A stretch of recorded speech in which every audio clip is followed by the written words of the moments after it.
My name is Tara Okonkwo, and I'm 32 years old. I was standing in the frozen food aisle at the Loblaws on Eglinton when I saw her, my ex-mother-in-law, pushing a cart toward me with the unhurried confidence of someone who has never once worried about being caught off guard. I had half a second where I thought about turning down the pasta aisle and pretending I hadn't seen her. But I was already holding a bag of edamame, and she was already looking right at me, and the smile that spread across her face was the kind you don't mistake for warmth. I had been with her son for 6 years, married for 3 of them. The divorce had been final for 14 months, and in those 14 months I had moved into a 1-bedroom apartment in Leslieville, started running again, gone back to the architectural firm I'd put my career ambitions on hold for, and slowly, carefully built something that felt like a real life. Most days I didn't think about any of it. I had gotten very good at not thinking about any of it. Tara, she said, pulling her cart to a stop beside the frozen peas like this, was exactly where she'd planned to end up. I almost didn't recognize you. She said it in the way she said most things, pleasantly, with a second layer underneath that only I could hear. Hello, I said. Her name is Elaine. She is 63 years old, and she has the posture of a woman who has spent decades reminding people of it. She was wearing a wool coat, even though it was late April and the store was warm, and her hair was the same silver blonde it had always been, set just so. She looked at me the way she'd looked at me at every family dinner I ever attended, like she was taking inventory and finding it slightly short. You look tired, she said. Are you sleeping? I'm sleeping fine, thanks. Good. She nodded like she'd confirmed something she already suspected. I ran into your mother last month at the garden center, you know. She mentioned you'd gone back to that firm downtown. A pause. I'm glad you have somewhere to keep you busy. I had learned a long time ago not to take the bait. Instead, I said, how's your sister? Because I knew she had a sister who lived out in Oakville, and asking about her was a reliable way to change the subject. But she wasn't ready to change the subject. I'm actually glad I ran into you, she said, and the way she said it made my stomach drop slightly, the way it always had, the particular dread of knowing she had something prepared. I've been thinking about you, wondering how you were doing with everything. I didn't say anything. I held the edamame. Because I think honestly, now that some time has passed, she tilted her head slightly, I think you can probably see that it was the right thing. For everyone. My son is in a much better place. He's thriving, actually. He and Courtney just closed on a house in Rosedale. Another pause calibrated. And they're expecting in the fall. There it was. I knew about Courtney in the abstract way you know things you'd rather not. She was someone my ex had apparently been seeing within a few months of us separating. A woman I'd met exactly once at a colleague's birthday dinner 2 years before any of this happened, someone I'd had no reason to think about or remember. But Elaine said her name with the particular satisfaction of someone delivering news they'd been saving. Rosedale, she continued, because she wasn't done. You know how long he's wanted a place like that? I think he just needed to be with the right person to get there. She smiled when she said it. A small closed smile, the kind designed to look kind to anyone watching. I thought about the 6 years I had put in.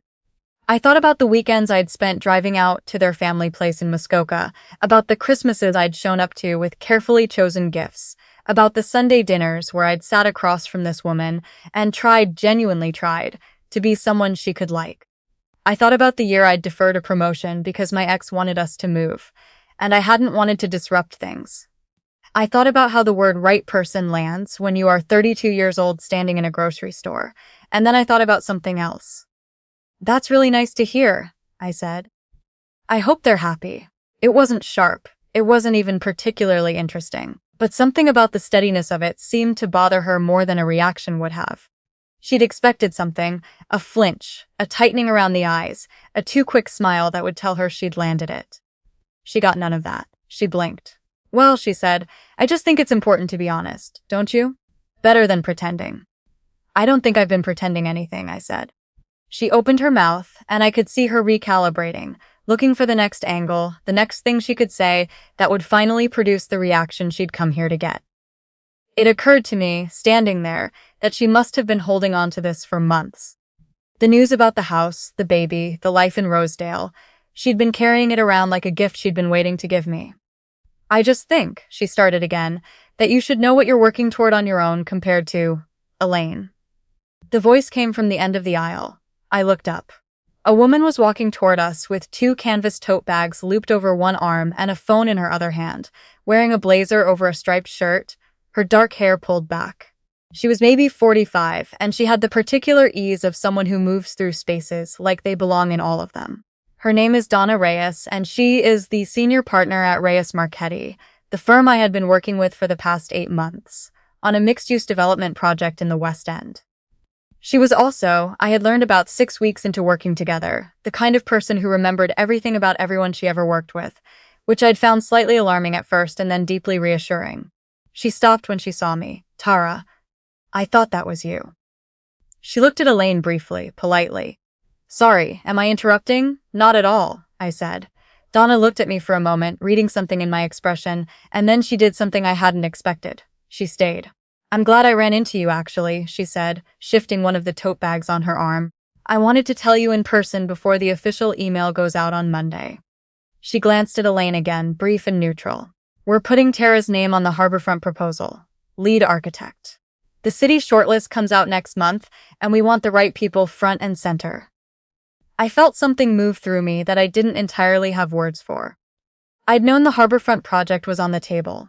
It was a significant mixed-use development along the waterfront, a project that had been in conversation for 2 years and would be one of the largest the firm had taken on. I had submitted my portfolio section 3 weeks ago. I had not known where I stood.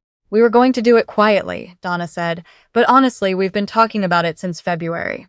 "It was an easy decision," I said. "I don't know what to say. Say you'll come to the kickoff meeting on Tuesday." She smiled. Then she looked at Elaine one more time, not unfriendly, not pointed, just the way you look at someone standing near a person you know.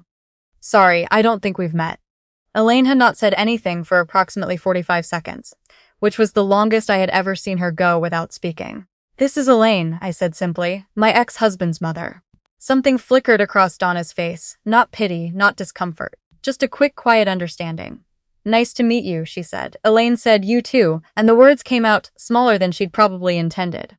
We stood there for a moment, the three of us, in the fluorescent hum of the frozen food aisle, and I watched Elaine try to find her footing. The thing about people like Elaine is that they are very good at certain kinds of conversations and completely lost in others. She knew how to make someone feel small.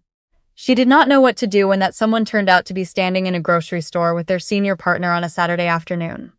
"Well," Elaine said finally, "congratulations." The word came out flat, the way a word does when it hasn't been rehearsed. "Thank you," I said. She gripped her cart. "I should get on. I have things." She turned and walked toward the far end of the aisle, her heels quiet on the linoleum. She didn't look back. I watched her go and thought about the version of me that would have needed her to turn around, would have measured something in whether she did. That version felt far away. "Old friend?" Donna asked, watching the same direction. "Something like that." She made a small sound that wasn't quite a laugh. "Well, don't let her ruin your Saturday." She shifted her tote bags. "Tuesday, 10 o'clock, don't be late."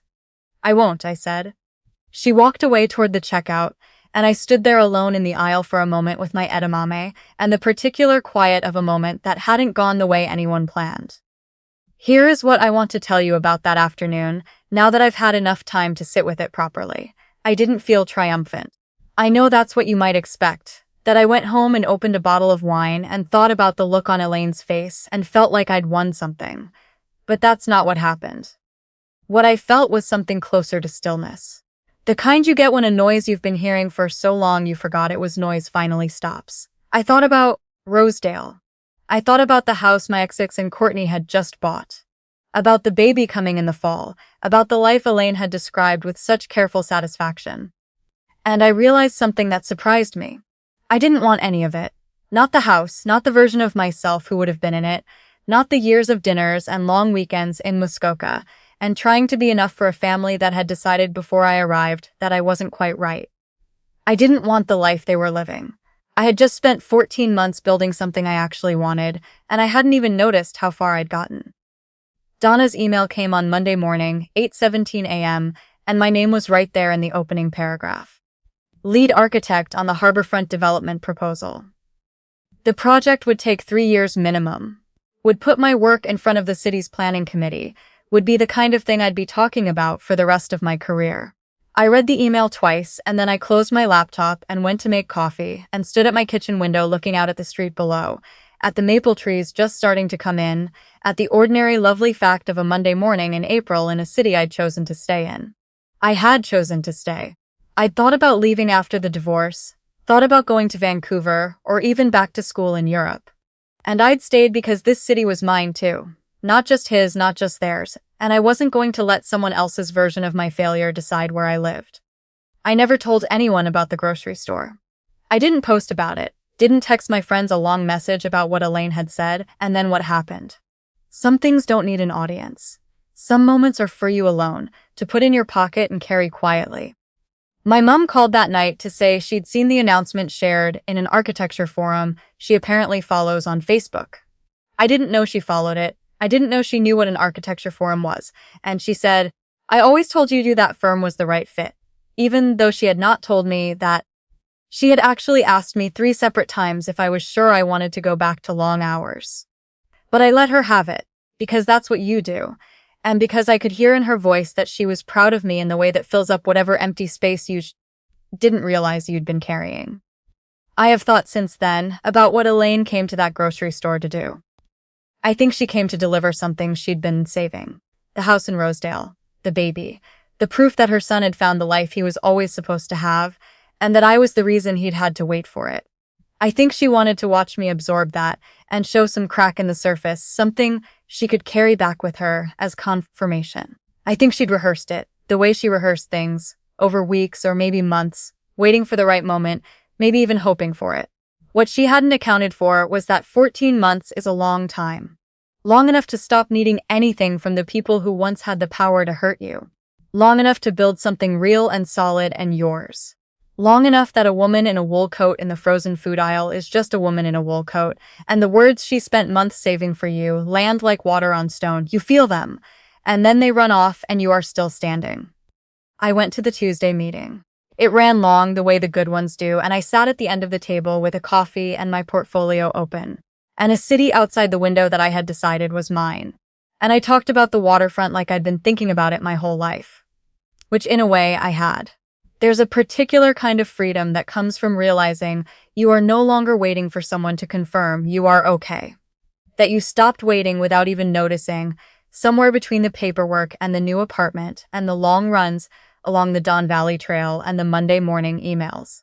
I didn't plan to stop waiting. It just happened, the way the important things usually do. Quietly, when you're looking somewhere else, while you were just busy getting on with your life.